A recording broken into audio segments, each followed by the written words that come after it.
menurut ayat Quran dan hadis Nabi itu nanti ada bermacam-macam.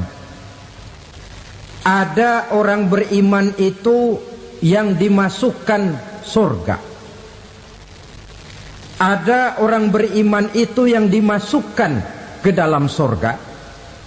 Ada orang beriman itu yang disebut penduduk surga. Kenapa lain-lain, Pak? Karena waktu di dunia amalannya juga lain-lain. Ada orang beriman yang masuk surga. Ini paling murah tiketnya. Mau masuk surga? Kata Nabi begini, ma min abdin qala la ilaha illallah thumma mata ala dhalik illa dakhalal jannah. Kalau seorang hamba sudah mengucap dua kalimat syahadat, dia yakin dengan kebenaran kalimat itu sampai matinya, orang itu akan masuk surga. Abi Dzar yang waktu itu diajak bicara heran, ya Rasul kok gampang betul? Iya, walaupun orang itu mencuri, iya, walaupun orang itu berzina, iya, biar dia mencuri, biar dia berzina, kalau dia sudah mengucap dua kalimat syahadat, dia yakin dengan kebenaran kalimat itu sampai matinya, itu orang akan masuk surga. Jadi masuk surga cukup dua kalimat syahadat, yakin sampai mati, masuk surga. Itu perkara masuk. Tapi kalau pertanyaannya diterusin, masuknya kapan, Pak? Nah, ini lain lagi urusannya. Sebab ada yang masuknya itu langsung, ada yang mampir dulu. Di sana tempat cuma dua, kalau tidak surga, neraka. Mau ke surga tapi mampir dulu, yang mampirnya jelas di neraka.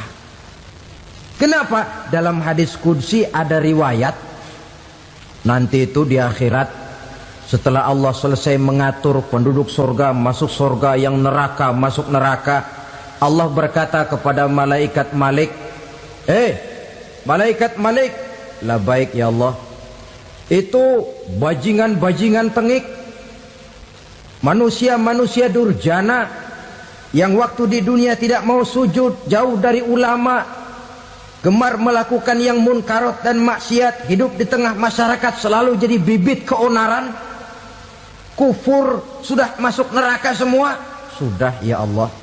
Nah, kalau sudah, coba sekarang kamu masuk, Malik. Saya, iya, masuk neraka. Mau apa ya Allah? Kata Allah, akhriju minan nar man kana fi qalbihi misqala habbatin min khardalin min iman. Kau masuk neraka, cari di dalam neraka orang-orang yang ada imannya walaupun kecil sebesar biji zarah, angkat mereka keluar. Masuk malaikat Malik ke neraka, cari orang yang ada imannya, korek-korek. Ya repot, udah pada gosong. Yang ada imannya diangkat ke atas, yang ada imannya diangkat ke atas, lalu dimandikan di Nahrul Hayat, namanya sungai kehidupan di akhirat nanti. Cakep lagi rupanya, bersih lagi wajahnya, apel di hadapan Allah. Kata Allah, bagaimana mas? Kapok nggak sampean? Kapok ya Allah. Nah, kalau kapok, idhab fadkhulil jannah, pergi masuk surga sana. Berangkat mereka ke surga, ketemu sama teman-temannya yang udah sampai lebih dulu, yang nggak pakai mampir lagi. Terjadi dialog.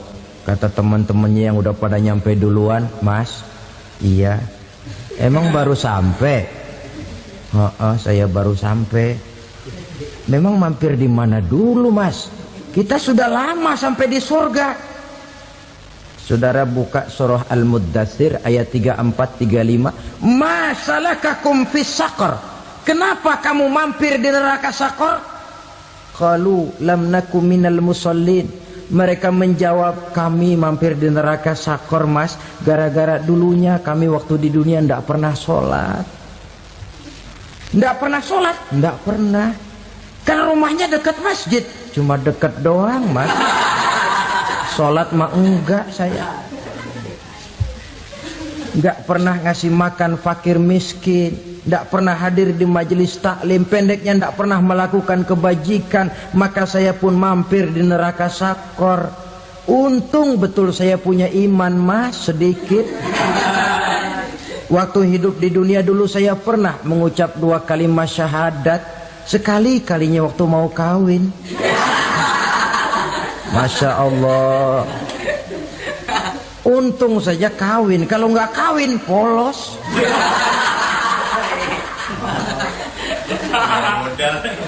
Itu juga pengulu sudah setengah mati ngajarin. Asyhadu alla, asyaduaan, asyaduaan.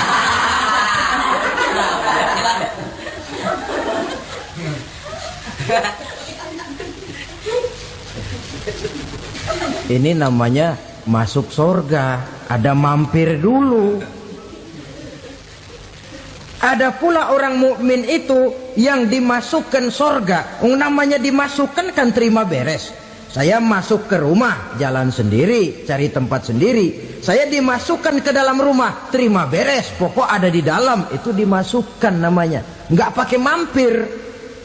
Tapi tentu tiketnya lebih mahal ketimbang yang pertama tadi. Apa kata Allah? Innal ladzina amanu wa amilus salihat la ukaffiranna anhum sayyi'atihim wa la udkhilannahum jannah. Sesungguhnya orang-orang yang beriman kemudian beramal soleh, kami hapuskan segala dosa dan kesalahannya, kami masukkan mereka ke dalam surga. Lihat ayatnya, Allah yang memasukkan, kita yang dimasukkan. Tidak pakai transit, tidak usah mampir. Cuma tidak cukup syahadat, tidak cukup amanu, tapi diiringi dengan wa'amilus salih. Iman, amal. Tidak cukup syahadat, lalu dibuktikan dia sholat, dia zakat, puasa, lalu dia melakukan berbagai macam kebajikan. Ini yang menyebabkan dia tidak pakai mampir di tempat yang bernama sakor. Lalu ada pula orang mukmin itu yang disebut penduduk sorga. Wah, ini sudah VIP ini. Ashabul jannah, penduduk sorga. Siapa mereka? Kata Allah, innal ladzina amanu summa istaqamu fala khaufun alaihim wala hum yahzanun ulaika ashabul jannah hum fiha khalidun. Sesungguhnya orang-orang yang beriman lalu istiqamah, tetap dalam melaksanakan perintah Allah, tidak goyang, tidak labil tapi stabil, istiqamah, mereka tidak takut dan tidak bersedih hati. Merekalah penduduk sorga. Iman, istiqamah. Tidak punya duit, sembayang. Banyak duit, sembayang. Miskin, sembayang. Kaya, tetap sembahyang, istiqomah. Kadang orang kalau susah rajin ke masjid, banyak duitnya ngelihat masjid melengos. Waktu miskin hamba Allah, setelah kaya jadi hamba harta. Bergeser, tidak ada nilai istiqomahnya. Saudara-saudara, dengan begitu penduduk neraka itu dua. Ada penduduk permanen, ada penduduk yang semi permanen. Yang semi permanen orang-orang beriman yang mempunyai dosa besar. Mereka masuk ke neraka untuk menerima azab sesuai dengan dosanya. Bila selesai masa azab itu, mereka akan diangkat untuk ditempatkan kembali ke dalam surganya Allah Subhanahu wa ta'ala. Nah, dikala itulah saudara-saudara, ada yang disebut syafaat dari Rasulullah Sallallahu Alaihi Wasallam. Tapi tentu jangan lupa, syafaat ini ibarat kain menambal dia. Kita punya kain bolong-bolong sedikit, syafaat yang menambal. Solat kita ada kurang dikit, sedekah kita ada campur riak dikit, amalan kita ada tidak karena Allah dikit. Kita berharap syafaat. Jadi biarlah kain masih bolong-bolong, yang penting punya kain. Tapi kalau kainnya tidak ada, yang ditambal apanya? Sholat tidak, puasa tidak, zakat tidak, berharap syafaat saja. Ya, terlalu berlebihan itu. Saudara hadirin yang saya hormati, apabila selesai proses penghisaban, proses penghitungan, maka dikala itulah manusia terbagi dalam dua kelompok besar. Fariqun fil jannah wa fariqun fis sa'ir. Sekelompok orang-orang beruntung yang masuk ke dalam surga, dan sekelompok lagi masuk ke dalam neraka. Ibu-ibu, saudara-saudara kaum muslimin rahimakumullah. Pada pertemuan yang lalu sudah saya jelaskan bahwa hidup selalu berakhir dengan kematian. Apabila datang kematian menimpa seseorang, datanglah kiamat baginya. Itu yang disebut dengan kiamat kecil.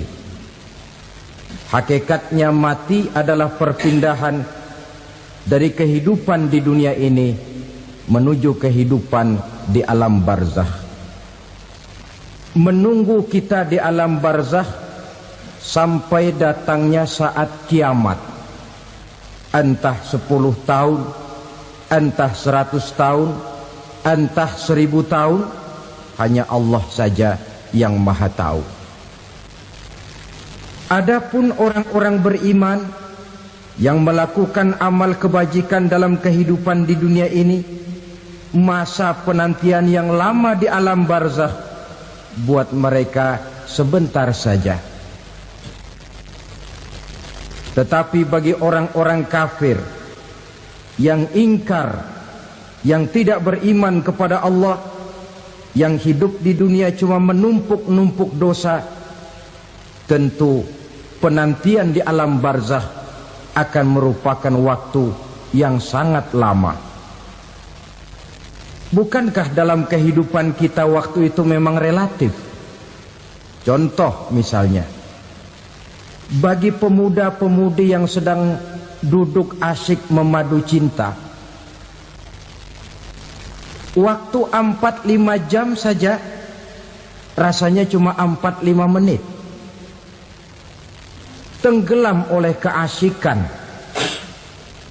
Tapi buat orang yang berbaring di rumah sakit, meratap di balik-balik apa itu tembok derita kata lagu,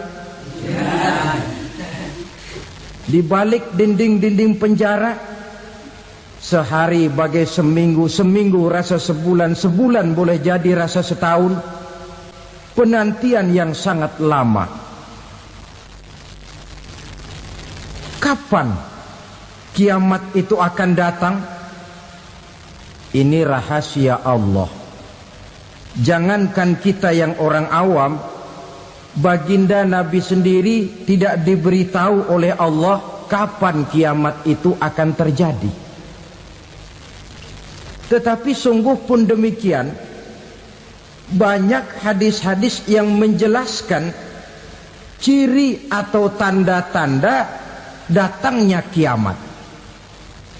Nah, kalau sudah bicara soal tanda, tanda kiamat itu ada dua. Pertama yang disebut alamatus sughra, tanda-tanda kecil. Ini waktunya masih ada tenggang. Ada yang dinamakan alamatul kubra, tanda-tanda besar. Artinya kiamat sudah diambang pintu. Apa tanda-tanda kecil dari datangnya hari kiamat itu? Misalnya kata Nabi, apabila ilmu sudah diangkat oleh Allah, artinya apabila ulama sudah banyak wafat, minat orang belajar agama berkurang, lalu kebodohan nampak merajalela di mana-mana, zina dikerjakan secara terbuka, minuman-minuman keras jadi kebanggaan. Itu termasuk di antara tanda-tanda kecil terjadinya hari kiamat. Apalagi misalnya iza waladatil ammatu rabbataha, apabila budak sudah melahirkan tuan.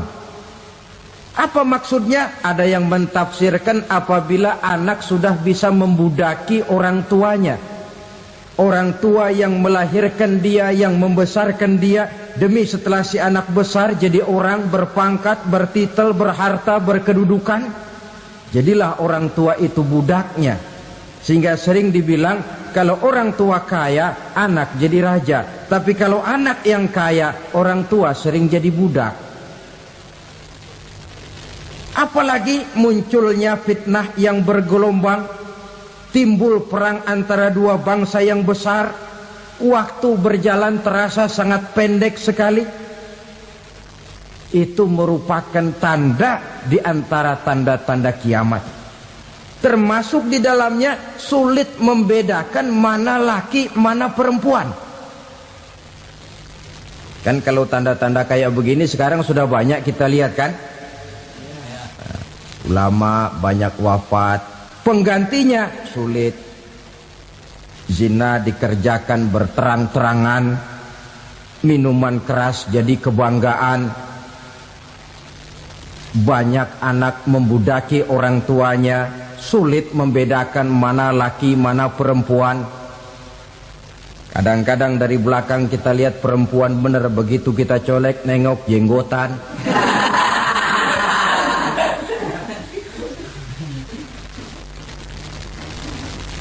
Ini termasuk tanda-tanda kecil. Masih ada tenggang sampai akan terjadinya kiamat itu. Nah, yang dimaksud dengan tanda-tanda besar, ini tanda besar artinya kiamat sudah diambang pintu. Pertama, matahari terbit dari sebelah barat.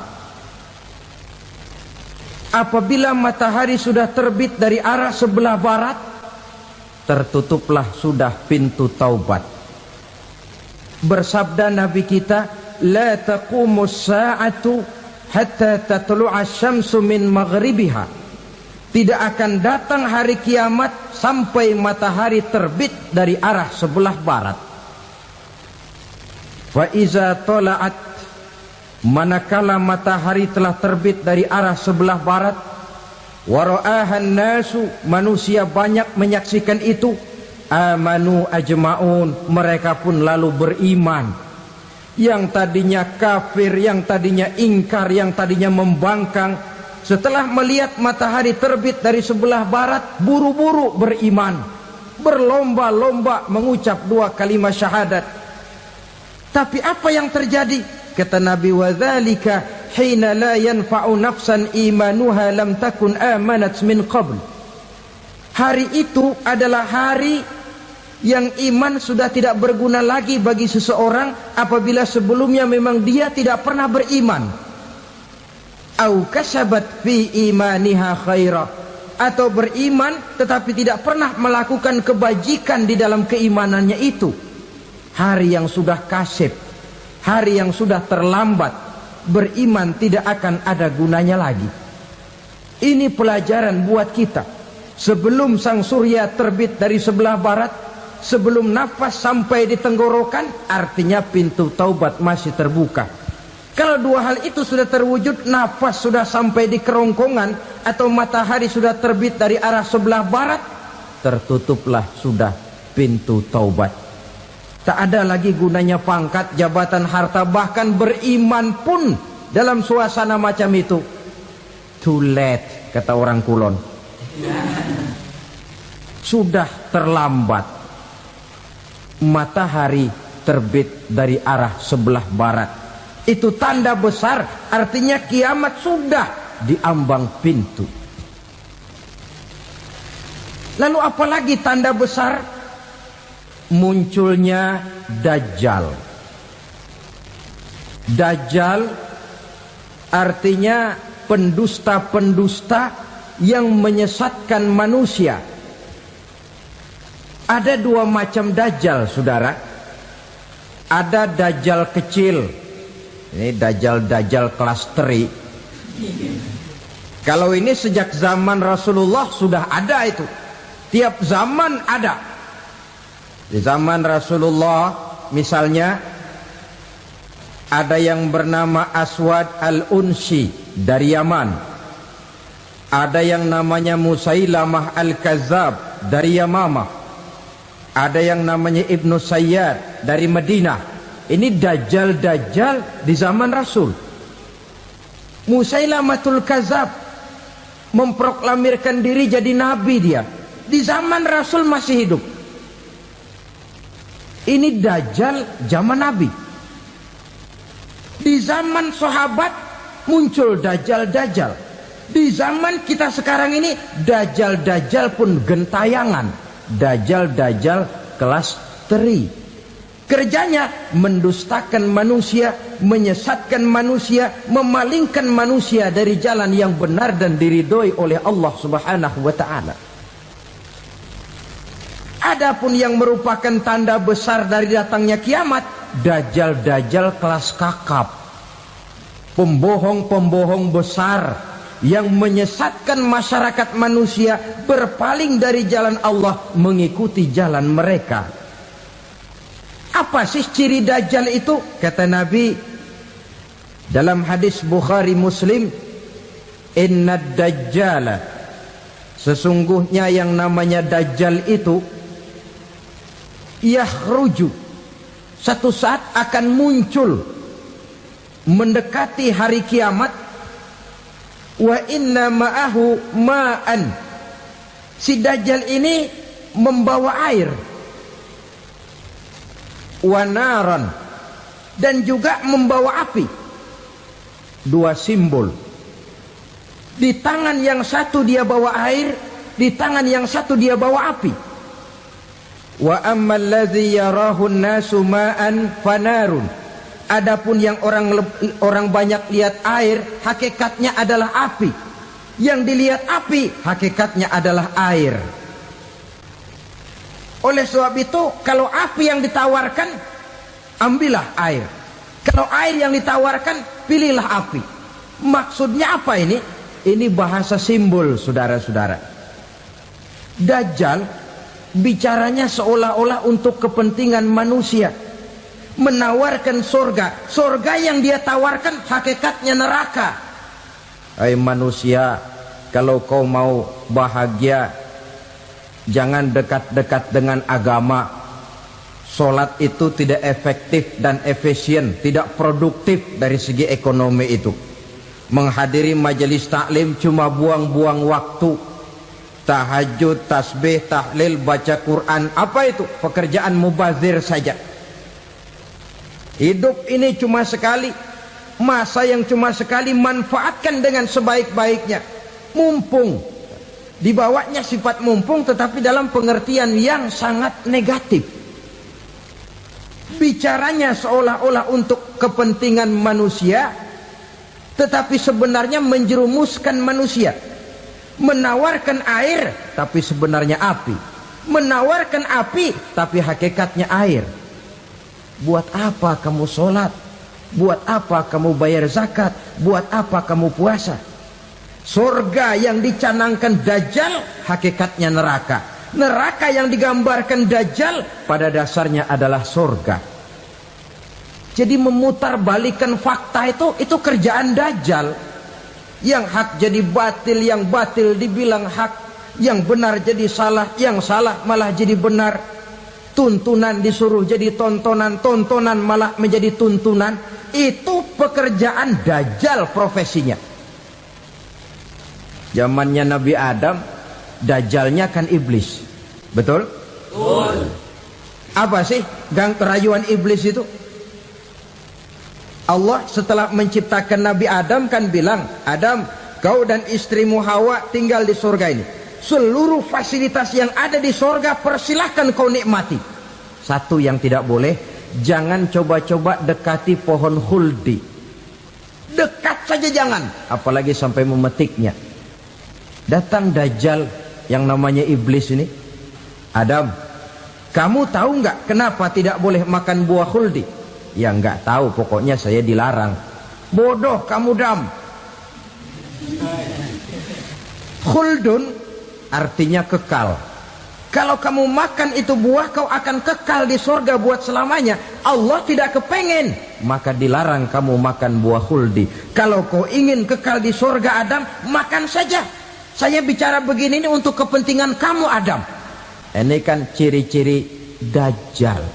Bicaranya sih seolah-olah untuk kepentingan Nabi Adam, hakikat sebenarnya menjerumuskan Nabi Adam supaya ingkar dan melanggar larangan dari Allah Subhanahu wa ta'ala.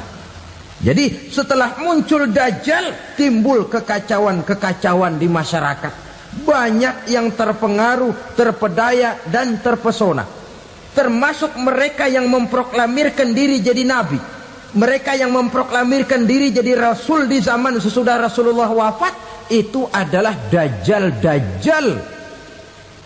Maka saya ingatkan, kalau di zaman kita sekarang ini ada orang ngaku jadi nabi, ada orang ngaku jadi rasul, biar bahasa Arabnya kental, Quran hafal, hadis ribuan hadis hafal, biar pakai serban sampai menyengser ke tanah, bahasa Arabnya fasih, tapi dia mengaku jadi nabi, jadi rasul, kita umat Islam wajib tidak percaya. Wajib untuk tidak percaya. Itulah Dajjal-Dajjal zaman kita sekarang ini. Tidak mustahil mereka datang mempengaruhi orang awam supaya berpaling dari Rasulullah, mengikuti mereka. Nah, di akhir zaman nanti, mendekati hari kiamat, Dajjal ini muncul. Dajjal kelas kakap, menyesatkan masyarakat manusia untuk berpaling dari Islam, mengikuti seruan mereka. Apalagi di antara datangnya kiamat itu, tanda yang besar itu, turunnya Nabiullah Isa Al-Masih, putra Maryam. Menurut berbagai hadis yang sahih, Nabi Isa Al-Masih nanti akan turun lagi. Tidak membawa risalah yang baru, tapi meluruskan risalah Islam ini yang telah banyak ditinggalkan oleh masyarakat. Bahkan ada hadis menjelaskan beliau akan membunuh Nabi, mematahkan kayu-kayu salib, lalu melaksanakan haji dan umrah mengikuti syariat Nabi Muhammad, bukan membawa agama baru. Menjadi semacam mujaddid, reformer, menyelamatkan manusia dari bisikan Dajjal. Bahkan ada riwayat yang menjelaskan bahwa Nabi Isa berhasil mengalahkan Dajjal, mengembalikan masyarakat manusia kembali kepada ajaran Islam yang datang dari Allah, dibawa oleh Rasulullah Sallallahu Alaihi Wasallam. Dengan kata lain, turunnya Nabi Isa bukan sebagai Nabi dan Rasul baru, tetapi mengikuti syariat Nabi kita Muhammad Sallallahu Alaihi Wasallam. Saudara hadirin, ibu-ibu hadirat yang saya hormati, kemudian apalagi di antara tanda-tanda besar akan datangnya kiamat itu? Keluarnya asap atau awan. Kata Nabi, inna min asyrati sa'ah dukhanan yamla'u ma bainal masyriqi wal maghrib. Di antara tanda-tanda kiamat, munculnya awan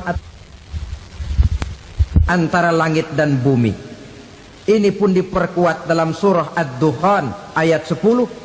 Fartaqib yauma ta'tis sama bidukhanin mubin fayughshan nas hadza azabun alim. Bagi orang-orang yang beriman, mereka biasa-biasa saja. Tapi bagi orang kufur, datangnya asap dan awan ini merupakan azab yang kelewat pedih. Barangkali sedikit mendekati gambaran tentang azab yang pedih ini, saya ingatkan alam pikiran kita kepada peristiwa yang belum lama terjadi. Pernah dengar berita bocornya reaktor nuklir di Chernobyl, Uni Soviet?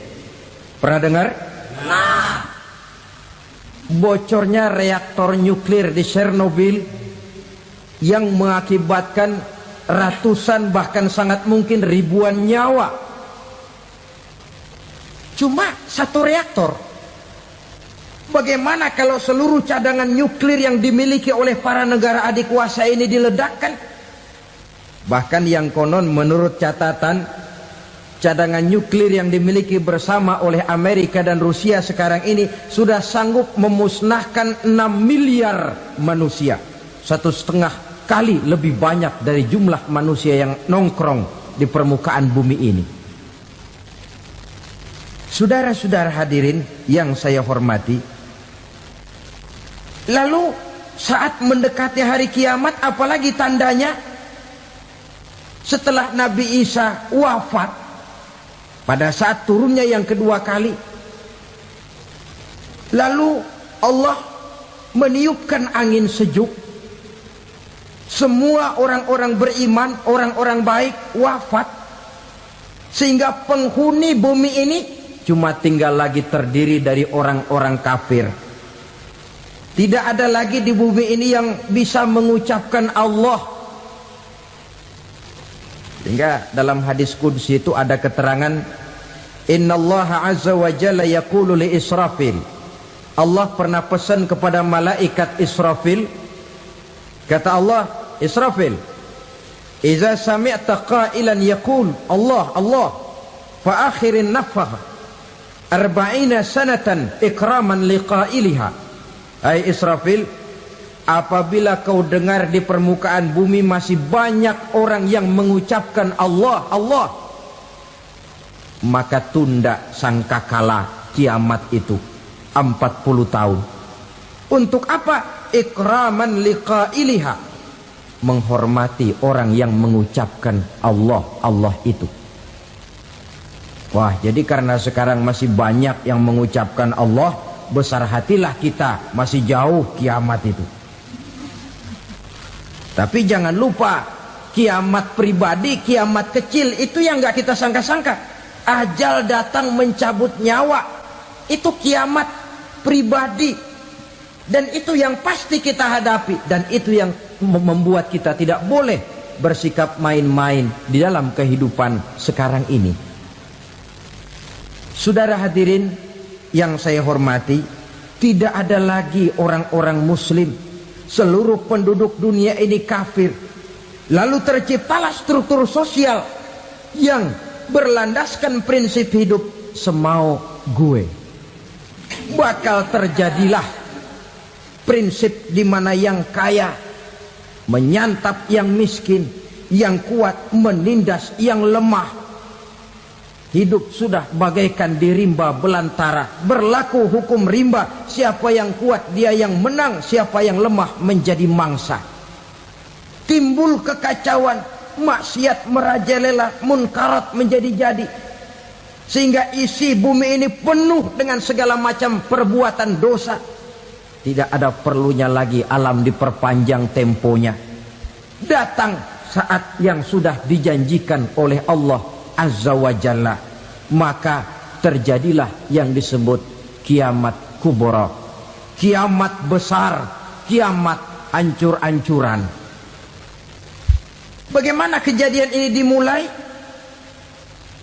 Dalam surah Az-Zumar ayat 68, Allah Subhanahu wa taala berfirman, wa nufikha fis suri fasa'iqa man fis samawati wa man fil ardi illa man sya'allahu. Maka manakala ditiuplah sangkakala, terkejutlah seluruh yang ada di langit dan seluruh yang ada di bumi. Bila saat kiamat datang, Allah perintah malaikat Israfil, Israfil, tiup sangkakalamu. Ditiuplah sangkakala oleh malaikat Israfil. Yang akibat daripada tiupan itu, seluruh yang ada di langit, seluruh yang ada di permukaan bumi terkejut. Yang ada di langit siapa? Malaikat kan.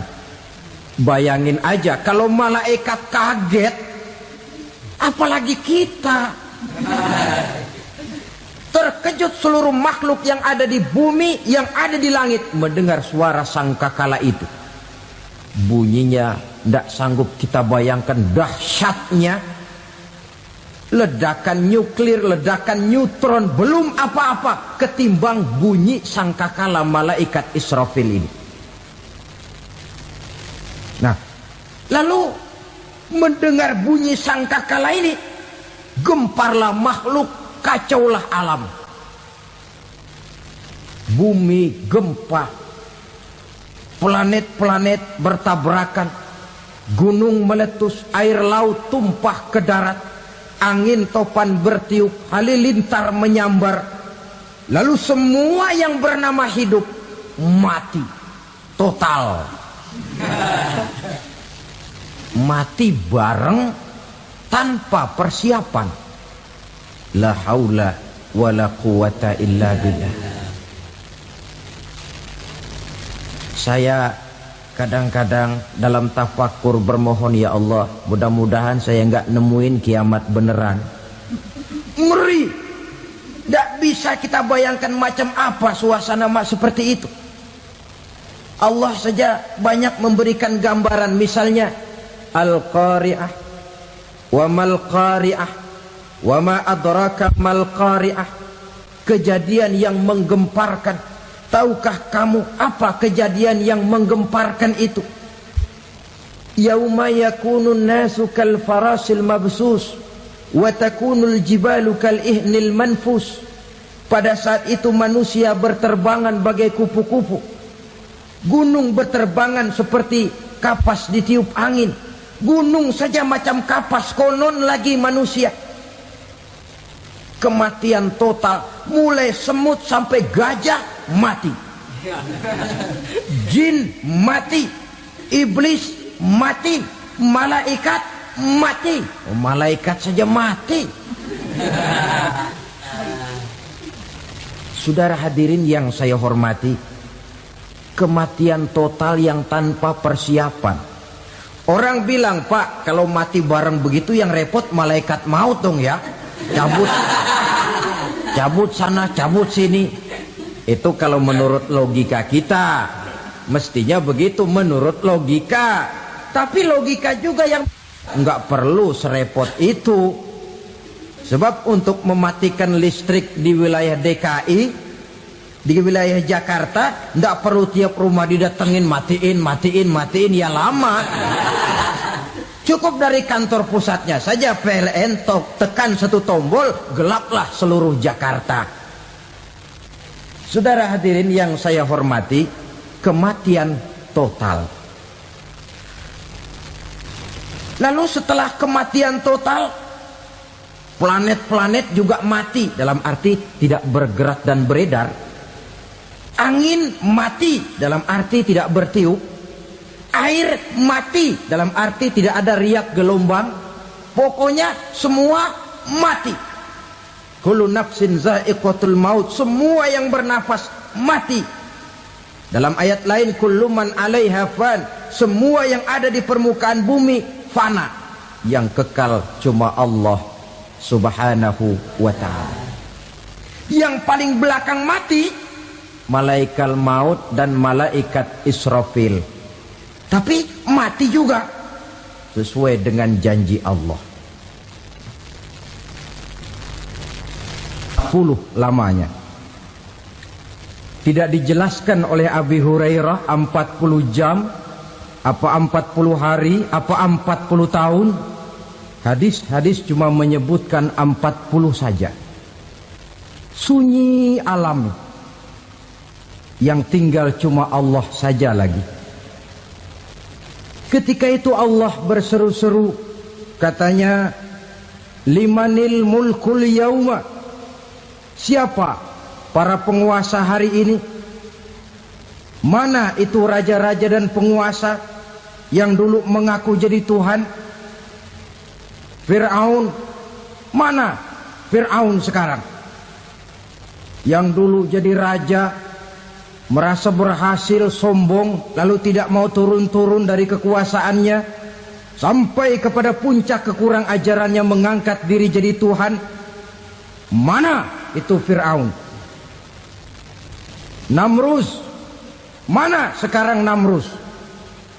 La ilaha illa ana, ternyata tidak ada Tuhan lain selain daripada aku, kata Allah. Proses kemudian, saudara-saudara, turunlah hujan dari langit. 40 lamanya hujan itu.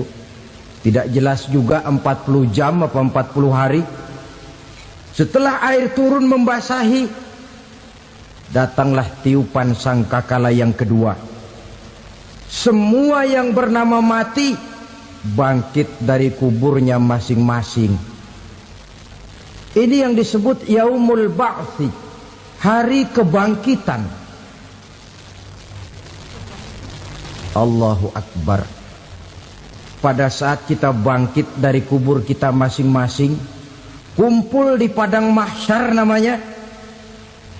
Bayangin aja, saya sendiri nggak sanggup bayangin. Manusia sejak zaman Adam sampai zaman kiamat kumpul bareng di tempat sama. Berapa banyaknya itu?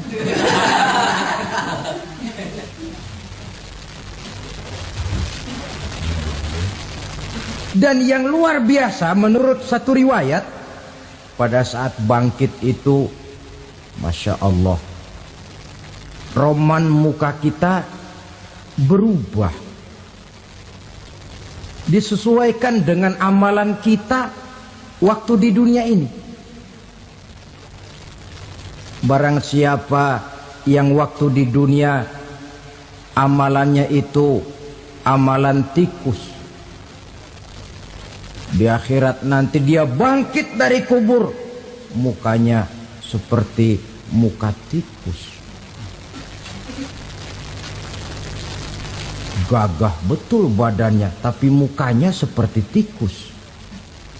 Kenapa? Amalannya waktu di dunia seperti amalan tikus. Apa amalan tikus itu? Suka ngegeragoti barang yang sudah disimpan rapi-rapi. Orang sudah simpan uang rapi-rapi, simpan perhiasan rapi-rapi, digeragoti oleh tikus. Maling-maling, pencoleng-pencoleng, koruptor-koruptor. Itu nanti di akhirat nanti kita lihat mukanya seperti muka tikus. Oh ini waktu di dunia suka nyolong, mukanya seperti muka tikus. Barang siapa yang waktu di dunia ini amalannya itu amalan macan, dia akan bangkit nanti mukanya seperti muka macan. Apa amalan macan? Macan itu amalannya menang-menangan. Orang yang mau menang saja nggak mau mengalah. Coba lihat di hutan, kenal hutan nggak? Di hutan, raja hutan di mana-mana pasti macan. Betul kan? Betul. Padahal hutan belum pernah bikin pemilihan umum. Tapi macan tidak peduli ada pemilihan umum apa tidak, pokok saya raja. Sebab apa? Macan jadi raja itu bukan karena benar, tapi karena kuat jadi raja. Setelah dia jadi raja, rakyat hutan yang mesti dilindungi malah dimakan oleh raja macan. Kambing rakyat hutan dimakan oleh macan. Ayam rakyat hutan dimakan oleh macan. Itu nanti kita lihat di akhirat itu mukanya seperti muka macan, gagah betul. Lalu barang siapa yang di dunia ini amalannya itu seperti amalan anjing, nanti dia punya muka seperti muka anjing. Apa amalan anjing? Pertama, anjing itu kalau disuruh jaga rumah, dia tidak bisa membedakan mana maling, mana tamu. Biar yang datang maling, kalau bawa tulang, anjing kalem. Yang kedua, anjing itu akan setia kepada siapa saja yang memberinya roti. Siapa yang memberinya roti, itulah majikannya. Apa kata majikannya pasti dia laksanakan. Soal benar atau salah dia tidak peduli. Setelah anjing dapat roti, dia tidak punya pilihan lain kecuali bilang, abdi mah kumaha juragan wae ayeuna mah.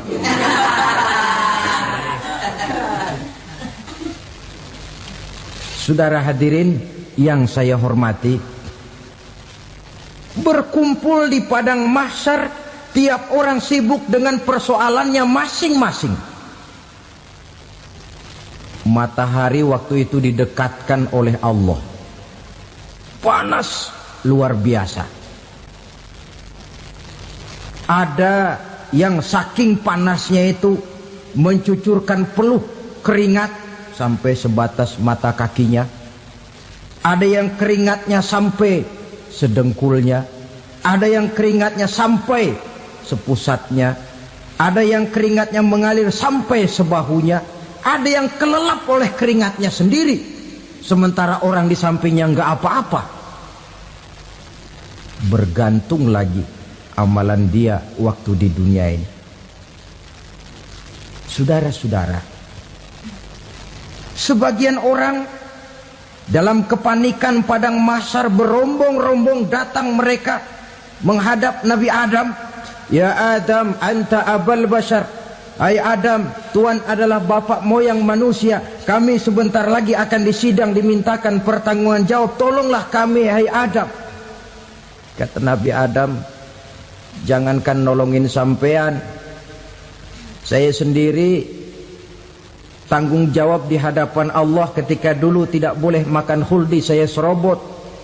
Sudahlah, urus diri masing-masing saja, nafsi. Begitu kata Nabi Nuh, begitu kata Nabi Ibrahim. Tiap orang bertanggung jawab sendiri-sendiri. Ketika itulah saudara-saudara, nikmatnya menjadi umat Nabi besar Muhammad sallallahu alaihi wasallam. Sebab apa? Walaupun menurut abjad kita ini umat paling belakang, paling belakang kita ini toh, karena Nabi Muhammad adalah Nabi akhir, tapi akan dihisap lebih dulu, lewat di atas sirat lebih dulu, masuk surga lebih dahulu ketimbang umat-umat belakangan. Ketika Rasul mendekati ajal, beliau tanyakan itu kepada malaikat Jibril. Malaikat Jibril berkata, Muhammad jangan khawatir, Allah sudah berjanji, inni haramtul jannata ala sairil anbiya hatta tadkhulaha anta wa haramtuha ala sairil umami hatta tadkhulaha ummatuka. Surga aku haramkan buat seluruh nabi kecuali kalau engkau Muhammad sudah masuk ke dalamnya, dan surga aku haramkan buat seluruh umat kecuali kalau umatmu Muhammad sudah masuk ke dalamnya. Logikanya, walaupun menurut abjad kita umat paling belakang, bakal dihisap paling dulu, lewat di atas sirat paling dulu, masuk surga paling dulu, kalau mampir ke neraka juga paling dulu. Ya resiko. Jangan mau enaknya aja paling dulu. Saudara hadirin yang saya hormati, setelah masa kebangkitan itu jangan dikira begitu bangkit langsung diperiksa. Masih menunggu menanti ribuan tahun perhitungan padang mahsyar untuk sampai kepada proses yang disebut yaumul hisab, hari perhitungan. Seorang demi seorang bakal dipanggil. Bayangkan saja, kita se-RT saja di absen, kadang-kadang perlu waktu lama. Ini manusia sejak zaman Nabi Adam sampai datang hari kiamat, satu demi satu disidang di hadapan Qadhi Rabbul Jalil. Status sosial copot sudah waktu itu. Yang pernah jadi hartawan di situ tidak lagi kelihatan kehartawanannya. Yang pernah jadi jenderal tidak lagi dipanggil jenderalnya. Yang ustadz tidak lagi dipanggil al-mukarramnya. Seluruh status sosial selesai. Dipanggillah kita seorang demi seorang menghadap Qadhi Rabbul Jalil. Bagaimana proses penghisaban itu? Pertama, proses tanya jawab. Di antaranya ada hadis menyatakan, lan tazula qadama 'abdin yaumal qiyamah hatta yus'ala an arba'i khisalin. Besok di hari kiamat tidak akan bergeser telapak kaki seorang hamba sampai dia ditanya lebih dulu tentang 4 persoalan. Tentang ilmunya, kemana ilmu itu diamalkan. Tentang umurnya, di mana umur itu dihabiskan. Tentang masa mudanya, kemana masa muda itu dipakai. tentang hartanya, dari mana harta itu didapat dan kemana harta itu dibelanjakan. Ini termasuk proses tanya jawab. Jadi kalau istilah pengadilan dunia, nama Fulan bin Fulan. Kamu waktu di dunia diberikan umur panjang untuk apa? Pernah mengalami masa muda, kemana kau habiskan masa remajamu? Kau diamanahkan ilmu, dengan apa ilmumu kau amalkan? Kau diberikan harta, dari mana harta kau dapat, kemana kau belanjakan? Tak seorang pun yang bisa mungkir. Sebab apa? Dikala itu yang menjadi saksi bukan orang. Yang menjadi saksi adalah seluruh anggota badan kita. Tangan bicara, kaki jadi saksi terhadap seluruh amalan yang pernah kita kerjakan pada saat kehidupan di alam dunia ini. Selesai proses tanya jawab, lalu diperlihatkan buku catatan kita waktu hidup di dunia ini. Jangan lupa Allah itu menyiapkan 2 superkomputer kepada kita. Sebelah ditempelin sebelah kanan, yang sebelah tempelin di sebelah kiri. Komputer itu namanya Raqib dan Atid. 2 malaikat yang apabila baik kita lakukan, refleks saja akan menulis kebajikan kita. Jahat kita kerjakan, akan tertulis. Catatan itu nanti diperlihatkan kepada kita. Waduh, alangkah malunya pada saat diperlihatkan catatan kita, buku rapot kita merah melulu. Barangkali diperiksa sambil diomelin, brengsek lo. Buku merah melulu begini, bagaimana waktu hidup di dunia? Tidak cukup diperlihatkan buku catatan kehidupan, rekaman kehidupan. Rekaman kehidupan kita secara utuh sejak terlahir sampai ajal datang merenggut nyawa. Barangkali mirip dengan video sekarang ini, di mana terekam dengan baik seluruh kegiatan kita, sejak yang sekecil-kecilnya sampai kepada yang sebesar-besarnya. Untuk kemudian kita pun menerima balasan. In khairan fa khairun wa in syarran fa syarrun. Kalau baik ya baik balasannya, kalau jahat ya jahat juga balasannya. Catatan-catatan kita diberikan. Kalau banyak kebajikannya diberikan di tangan kanan dengan cara yang halus. Kalau banyak kejahatannya diberikan dari sebelah kiri atau dilempar dari belakang. Itulah sebabnya sejak di dunia ini kita sudah mohon kepada Allah. Ketika berwudu membasuh tangan kanan, apa kita bilang? Allahumma a'tini kitabi biyamini wa hasibni hisaban yasira. Ya Allah, berikan saya kitab di tangan kanan, dan kalau saya memang perlu dihisap, hisaplah saya yang seringan-ringannya. Tangan kiri berlindung kita kepada Allah. Jangan sampai diberikan kitab di tangan kiri atau dari arah sebelah belakang. Wa a'udzubika an tu'tiya kitabi bishimali aw min wara'i zuhri, dari arah sebelah belakang. Na'udzubillah min dzalik. Setelah selesai lewat proses penghisaban, lewat mizan, timbangan, maka yang sudah selesai dihisab itu bergeraklah menuju sirat, jembatan yang terbentang menuju surga melalui neraka. Saudara-saudara, panjangnya perjalanan sirat itu memakan waktu ratusan tahun. Tetapi orang yang lewat di atas sirat pun macam-macam, bergantung amalannya ketika di dunia ini. Ada yang lewat di atas sirat itu kalbarkil khatib, seperti kilat yang menyambar, lep, sudah sampai dia di surga. Cepat bukan main. Ada yang lewat di atas sirat itu seperti orang lari-lari. Ada yang lewat di atas sirat itu seperti orang jalan biasa. Ada yang sambil merangkak, ada yang sambil ngesor, ada yang sambil gelayutan, ada yang selamat sampai ke ujung ke surga, ada yang tergelincir jatuh masuk ke dalam neraka, bergantung amalannya dalam kehidupan di dunia sekarang ini. Tiap kita akan melewati yang namanya sirat ini. Saudara-saudara kaum muslimin yang saya hormati, dengan demikian mereka yang selamat melalui sirat sampai ke terminal akhir surga, mereka yang ketika dihisab ternyata banyak kejahatannya daripada kebaikannya, mereka singgah di dalam neraka. Nah, adapun orang-orang yang beriman menurut ayat Quran dan hadis Nabi itu nanti ada bermacam-macam.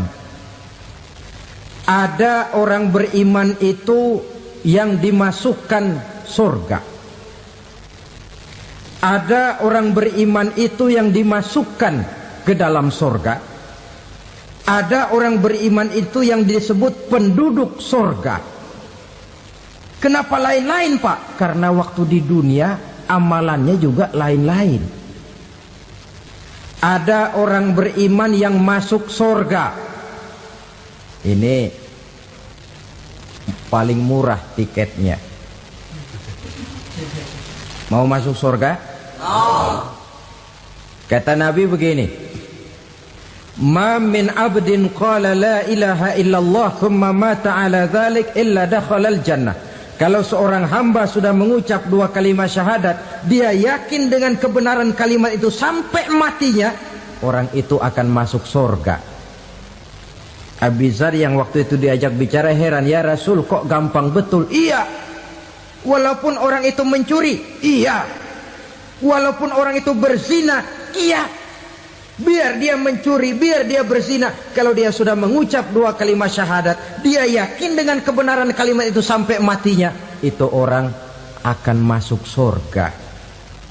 Jadi masuk surga cukup dua kalimat syahadat, yakin sampai mati, masuk surga.